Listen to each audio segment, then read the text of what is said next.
क्रांती सम्राट, आपल्या हक्काचे व्यासपीठ.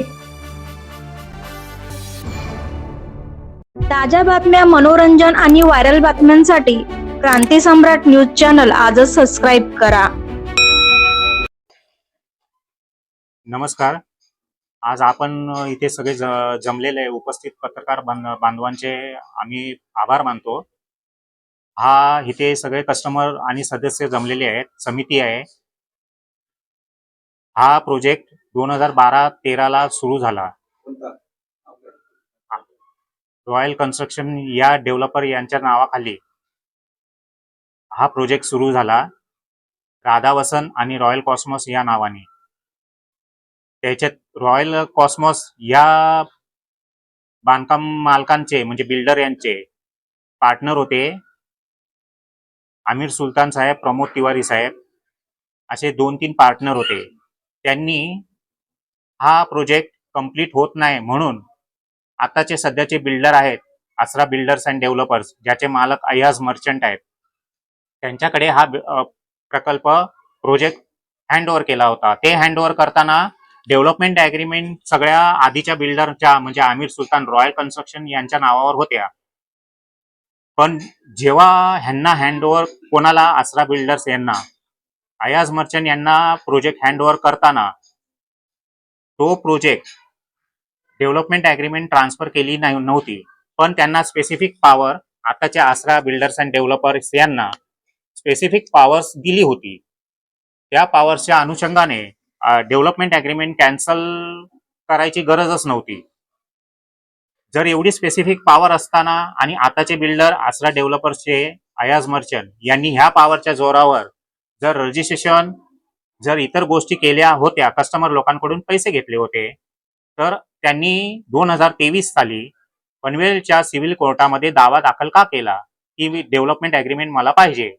आणि जर दावा दाखल केला होता तर दावा दाखल केल्यानंतर सुद्धा आताचे बिल्डर, आसरा बिल्डर्स अँड डेव्हलपर्सचे मालक अयाज मर्चंट यांनी कस्टमर लोकांकडून रजिस्ट्रेशनसाठी पैसे, बांधकामासाठी पैसे का घेतले होते याचा प्रश्न आहे. आणि आताचे सध्याचे बिल्डर आहेत, यांनी कस्टमर लोकांकडून जी तुम्हाला बाहेर दिसते ती 17 ते 18 करोडची लिस्ट आहे. ती प्रत्येक फ्लॅटवर त्यांनी 2-2, 4-4 बुकिंग केलेले आहेत आणि त्यांचे पैसे कॅन्सलेशन मध्ये टाकलेले आहेत. ते पैसे कॅन्सलेशन वाल्यांचे आसरा बिल्डर्स अँड डेव्हलपर्स यांना द्यायचे आहेत. ते पैसे आणि जे फ्लॅट बनतायत त्या फ्लॅटचा कॉस्ट, हे सगळे पैसे त्यांना द्यायचे बाकी आहेत. फ्लॅटचे पोझिशन सुद्धा अजूनपर्यंत त्यांनी दिलेलं नाही आहे. त्यांची प्रत्येक वेळी टाळाटाळ असते. अयाज मर्चंट यांनी रजिस्ट्रेशनसाठी आता 2-3 महिन्यापूर्वी रजिस्ट्रेशन घरपट्टीसाठी सुद्धा पैसे घेतले होते आणि ते अयाज मर्चंट हे आसरा बिल्डरचे मालक घेऊन दिल्लीला गेले. ते काय आले नाहीत, आतापर्यंत आले नाहीत. आज जवळजवळ 5-6 महिने झाले ते आले नाहीत साईटवर. तर त्या संदर्भातच कॅन्सलेशन वाल्यांचे 5.5 करोड आणि बिल्डिंगचं जे काय कॉस्ट आहे, दोन्ही बिल्डिंगच्या कन्स्ट्रक्शन कॉस्ट, ते बाकी आहे पोझिशन त्यांना आम्हाला भेटायचं. ते कधी भेटणार, काय भेटणार ते माहिती नाही. आर्थिक गुन्हे शाखेकडे पनवेल शहर पोलीस स्टेशन मार्फत ही केस वर्ग करण्यात आली होती. तेव्हा आताचे बिल्डर अयाज मर्चंट यांनी तिथे प्रॉमिस केलं होतं की मी सगळ्या कस्टमर लोकांना घरं देईन आणि कॅन्सलेशन वाल्यांना पैसे देईन. पण आसरा बिल्डर्स अँड डेव्हलपर्सचे मालक अयाज मर्चंट यांनी जे कॅन्सलेशन वाल्यांचे पैसे ते सुद्धा दिलेले नाहीत अजूनपर्यंत, कुणालाच दिलेले नाही आणि घरांचा ताबा सुद्धा कुणालाच दिलेला नाहीये. आणि सरकारी खात्यातील कुठलेही काम त्यांनी स्वतःच्या हिमतीवर केलेलं नाहीये. जे काय आहे ती साथ आज जमीन मालक बळीराम दादा आम्हाला करतायत आणि भविष्यात सुद्धा करतील.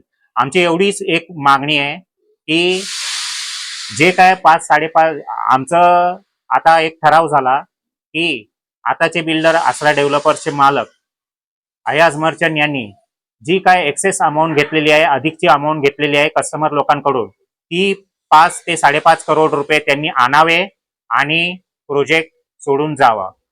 जर त्यांना जाता येत नसेल तर आम्ही साखळी उपोषणाला सध्या बसणार आणि उपोषणाच्या माध्यमातून आम्ही सरकारला हे आमचं प्रकरण कानावर घालणार आणि सरकारकडे आम्ही न्याय मागणार. कारण आता EOW आणि पोलीस स्टेशन, कोर्टात जाऊन आता आम्ही नाही, कारण ऑलरेडी आम्ही जाऊन आलेलो आहे.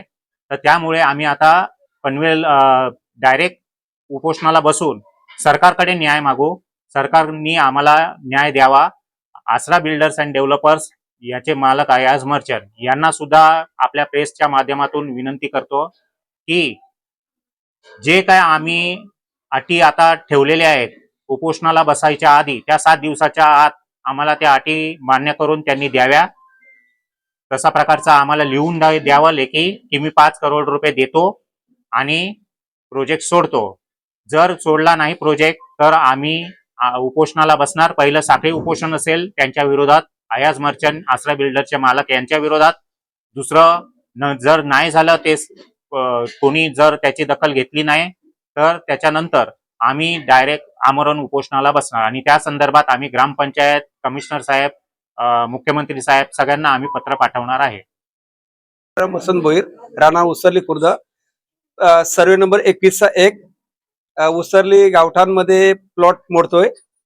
या प्लॉट बाबत सांगायचं म्हणजे अयाज इशक अली मर्चंट यांनी 50% डेव्हलपमेंटसाठी घेतलेला प्लॉट होता.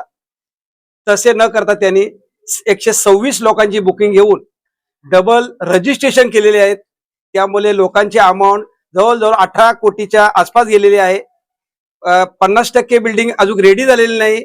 त्यामुळं ती बिल्डिंग अर्धवट अवस्थेत असल्यामुळे हा प्रकरण EOW ला गेल्या प्रकरणी तो काय बोलला, 6 महिन्यामध्ये ही बिल्डिंग मी रेडी करून देतो. तो आल्यापासून 6-8 महिने गेले तरी बिल्डिंगचा काम काय झाला नाही. आता पुन्हा काहीतरी 3 करोड रुपये घेऊन गेलेला आहे. जेणेकरून आता ह्या प्रोजेक्टला अडथळा आल्यामुळे हा प्रोजेक्ट असाच रखडलेला आहे. हा प्रोजेक्ट पूर्ण करण्यासाठी आता समिती तयार झाली आहे. समितीला त्यांनी सहकार्य करावे आणि समितीला कमीत कमी 5 करोड रुपये त्यांनी रिटर्न करून त्यांनी इथून काढता पाय घेऊन निघून जावे आणि कमिटीला सहकार्य करून हा प्रोजेक्ट कस्टमरांच्या हाती मिळून कॅन्सल लोकांना मग पैसे मिळले पाहिजे आणि प्रत्येकाची घरं मिळून प्रत्येकाने आनंदाने इथे राहायला आली पाहिजे. एवढेच बोलू मी. 65 फ्लॅट आहेत, त्याचे 75 आहेत. मी शेतकरी आहे. त्याच्यामध्ये रॉयल कॉस्मॉस अयाज मर्चंट कस्टमरच्या नावाचे आहे. रॉयल ऑर्किड हा माझा आहे शेतकरी म्हणून. राधावसंत ए विंग मध्ये कस्टमरच्या नावाचे आहे. राधावसंत बी विंग बलराम भोईर याच्या नावाची. 2 बिल्डिंग 4 विंग, त्यामध्ये 50-50 दोघांचं ठरलंय. त्यामध्ये त्याला 15 फ्लॅट जास्तच आहेत पण त्याच्या विंग मध्ये जास्त आहेत. आपण उपोषणाला बसणार आहात?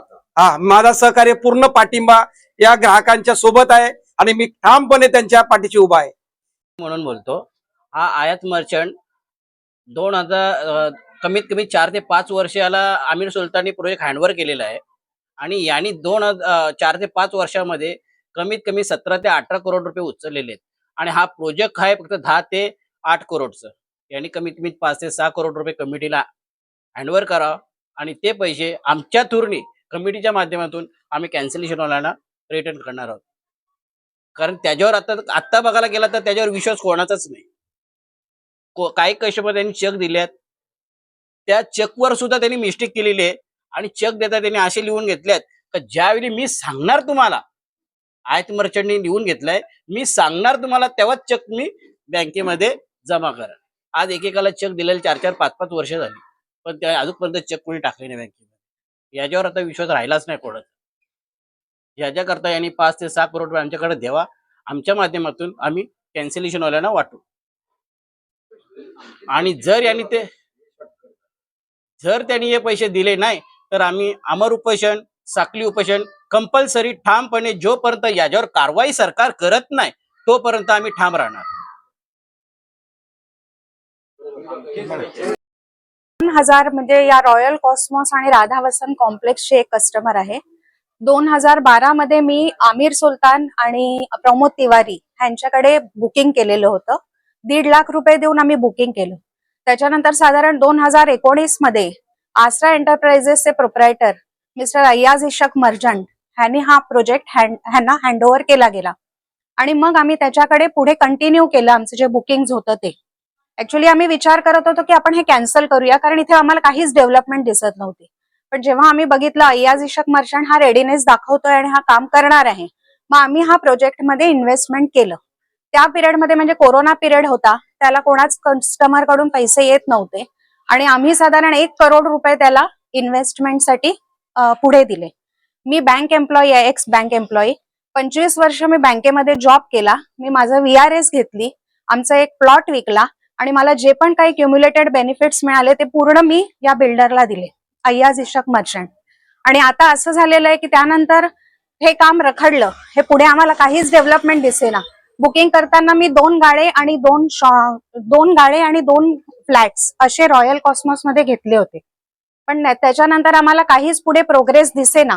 आणि मग आम्ही इंटरमिडिएट स्टोर्स कडून काहीतरी त्याच्यावर दबाव आणला आणि मग आम्हाला इथे राधा वसंत मध्ये त्यांनी 7 फ्लॅट्स देऊ केले. त्याच्यानंतर परत आम्हाला दिसू लागलं की हा काहीच काम करत नाहीये, हा परागंदा झाला मधल्यामध्ये. मग कमिटी आल्यानंतर आम्हाला कुठेतरी होप्स दिसायला लागले आणि परत आम्ही त्याला जवळजवळ 35 लाख रुपये अजून दिले. आजच्या डेटला आमचे 1.5 करोड रुपये या प्रोजेक्टमध्ये फसलेले आहेत. आणि या सगळ्या इश्यूज मध्ये एवढा हेल्थ इश्यूज झाला मला, मी जवळजवळ 2दा हॉस्पिटलाइज्ड होते. आणि माझे मिस्टर हे सेंट्रल रेल्वे एम्प्लॉई आहेत. हे 2-2.5 वर्षामध्ये रिटायर होणार आहेत. आम्हाला आज राहायला घर नाही. आता सध्या आम्ही रेल्वे क्वार्टर्स मध्ये राहतोय. 2 वर्षांनी आम्हाला रेल्वे क्वार्टर्स खाली करायचंय, आम्हाला राहायला घर नाही. 1.5 करोड रुपयासाठी आम्ही जस्टिस मागतोय. आयदर आम्हाला आमचे फ्लॅट्स द्या, नाहीतर आमची रक्कम परत करा. आणि आम्हाला पूर्णपणे आता कमिटी सदस्यांवर, बळी भाऊंवर पूर्ण विश्वास आहे. आमच्याच सारखे जवळजवळ 90 अजून कस्टमर्स या प्रोजेक्टमध्ये आपल्या पैशासाठी तळमळत आहेत. जो मानसिक, शारीरिक आणि आर्थिक आम्हाला त्रास झालेला आहे, त्याच्यासाठी कॉम्पिटंट ऑथॉरिटीसाठी मी रिक्वेस्ट करते की त्यांनी पूर्णपणे गंभीर दखल ह्याची घ्यावी. आज आमच्या सदस्यांना, आज ह्यांचं वय हे 50 क्रॉस झालेले आहे. मी 50 क्रॉस आहे, माझे मिस्टर. आज मी BP पेशंट असून सुद्धा मी पूर्णपणे आमरण उपोषणाला तयार आहे. मी इथे येऊन बसणार आहे आणि जर मला न्याय मिळाला नाही, माझ्यासारख्या बाकी कस्टमर्सला न्याय मिळाला नाही, कॅन्सलेशन कस्टमर्सला त्यांचे पैसे परत मिळाले नाही, तर माझं जे बरं वाईट व्हायचंय ते होऊ दे. ऍटलिस्ट माझ्या नेक्स्ट पिढीला ह्याचा फायदा व्हावा. आणि मी आशा करते पुढच्या 6 महिन्यामध्ये या पूर्ण फ्लॅटचे आम्हाला पोझिशन मिळतील. धन्यवाद. नमस्ते, मेरा नाम उर्मिला चौरसिया है. मैं 2022 में एक रितेश करके थे, उन्होंने मुझे इधर बोला था कि यहाँ पे एक ही घर बुकिंग के लिए बाकी है और उनका पूरा घर तैयार है, आप लोगे क्या, इंटरेस्टेड हो? तो मैं आई और मुझे ग्राउंड फ्लोर का एक घर दिखाया, मुझे पसंद आया और मैंने लिया. उसने बोला कि 6 महीने में आपको पोजीशन मिल जाएगा. ठीक है, मैंने उसको 1.5 लाख रुपए दिया बुकिंग अमाउंट. और फिर उसने मेरा आजकल करके बहुत लेट, उसने मुझे बहुत पीछे पड़ी तो मेरा रजिस्ट्रेशन करके दिया. और फिर बाद में बोला कि फिर मुझे बाद में बहुत दिन के बाद में आई तो ये मुझे शेतकरी दादा है, इन्होंने मुझे बताया कि अरे ये तो किसी और के नाम से बुकिंग है. तो उसमें मुझे बहुत टेंशन आया कि मतलब ये घर तो मेरे नाम से इसने बोला था और फिर ये बोला, फिर ये एड्रेस चेंज कर दिया. मतलब रूम नंबर वही है और एड्रेस चेंज कर दिया, बोला आपका राधा बसंत में है. राधा बसंत में बोल के फिर मैंने सोचा चलो ठीक है, रजिस्ट्रेशन हो गया. वो बोला बनाता हूँ करके वो मुझसे कितना पैसे ले चुका, 18 लाख रुपए ले चुका मुझे. अब मुझे तो वो ग्राउंड फ्लोर का दिखाया था कि मतलब आपका रेडी हो चुका है.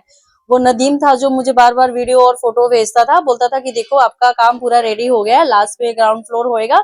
ऐसे ऐसे करके उसने मेरे से 18 लाख रुपए ले लिया.